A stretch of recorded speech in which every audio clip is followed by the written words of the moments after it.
খুব ভালো লাগছে দেখতে, সব খাবার আছে, লোক হ্যাঁ। গানও আছে, এত বই আছে, খুব ভালো লাগছে, আরো বেশি লাক্সারিয়াস। খুব ভালো লাগছে, সবাই সাথে এসেছি, হ্যাঁ। খুব ইউনিক। আমার ভালো লাগে ফ্যান্টাসি বই, সো কিরকম Harry Potter, Lord of the Rings, ওইসব, ওইটা আমার ফেভারিট। অনেক রকমের বই ভালোবাসি, নেওমি কি বলেছে ওটা ভালোবাসি। একটু ডিফারেন্স আছে। এই মুহূর্তে আমি রয়েছি কলকাতা আন্তর্জাতিক বুক ফেয়ারে। তো আমার সাথে আছে দুজন, একজন হচ্ছে ইউএসএ থেকে এসেছে এবং আরেকজন কানাডা থেকে এসেছে। তো তাদের সাথে আলাপ করে নেব, কারণ তারা এত দূর থেকে বইমেলা এসেছে এবং খুব পপুলার একটা বইমেলা বহুদিন থেকে হয়ে আসছে।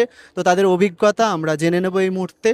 তো কেমন লাগছে বইমেলাতে এসে? খুব ভালো লাগছে দেখতে, সব খাবার আছে, লোক হ্যাঁ। গানও আছে, এত বই আছে, খুব ভালো লাগছে। কি কি দেখলে আজকে? মানে বইমেলাতে অনেকগুলো স্টল রয়েছে, যেরকমটা কি কি বই কিনলে? আমার মা কিনেছে, হ্যাঁ। ও রান্না করবে, so অনেক রেসিপি বুক কিনেছে বাংলায়। তারপরে আমি গেছি একটা দোকানে, আমি শার্লক হোমস কমপ্লিট সেট কিনেছি, হ্যাঁ। আর মার জন্য একটা কিনেছি সুডোকু বুক, প্লেনে করতে পারবে। আচ্ছা, বইমেলা তো ইউএসএ তেও হয়, তুমি ইউএসএ থেকে আসছো, তো বোস্টন থেকে আসছো, তো বোস্টনে কিরকম বুক ফেয়ার হয় আর এখানকার ফারাক কি দেখতে পাচ্ছ? এরকম এত বড় হবে না, আমি গেছি বস্টনে, ডাউনটাউন বস্টনে সেন্ট্রালে, এত বড় হবে না, এত লোক থাকবে না, এত গানও হবে না, সো এটা আরো বেশি লাক্সারিয়াস।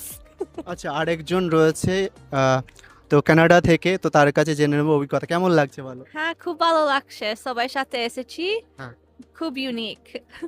ইউনিক। তো সেখানকার বইমেলার এখানকার বইমেলার মধ্যে ফারাক কি, মানে বুক ফেয়ারের মধ্যে ডিফারেন্স? হ্যাঁ, একটু ডিফারেন্স আছে, বাট দুজনেই ভালো। সব ভালো। আচ্ছা আচ্ছা, তোমার পছন্দের বই কি কি? ও, আমার ভালো লাগে ফ্যান্টাসি বই, সো কিরকম Harry Potter, Lord of the Rings, ওইসব, ওইটা আমার ফেভারিট। নন ফিকশনও ভালো লাগে, পোয়েট্রিও ভালো লাগে, সো সব ওই তিনটে। তোমার পছন্দের বুক?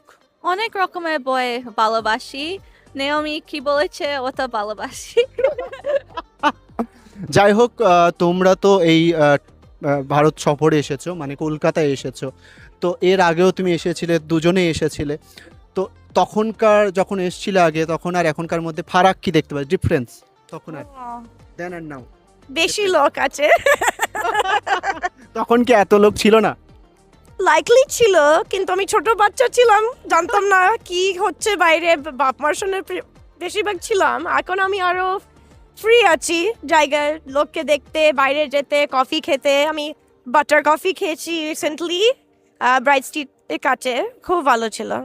আচ্ছা, তুমি 2022 সালে এসেছিলে এবং তুমি যেরকমটা এসেছিলে 2018 সালে সম্ভবত। হ্যাঁ। তো তখন আর এখনকার মধ্যে দেন আর নাও কিরকম মানে ডিফারেন্স দেখতে পাচ্ছ?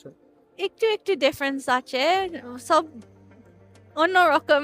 এখন এখন আমি একটু ওল্ডার হয়েছি, সো আমার কাজিন এসেছে, সো করছি একসাথে, খুব ভালো লাগছে, শপিং করছি, ফ্যামিলি টাইম স্পেন্ড করছি, সো ভালো লাগছে। তো তোমাদের অনেক অনেক ধন্যবাদ আমার চ্যানেলে আসার জন্য, খুবই ধন্যবাদ দুজনকেই, অনেক অনেক ধন্যবাদ। Thank you. Yeah.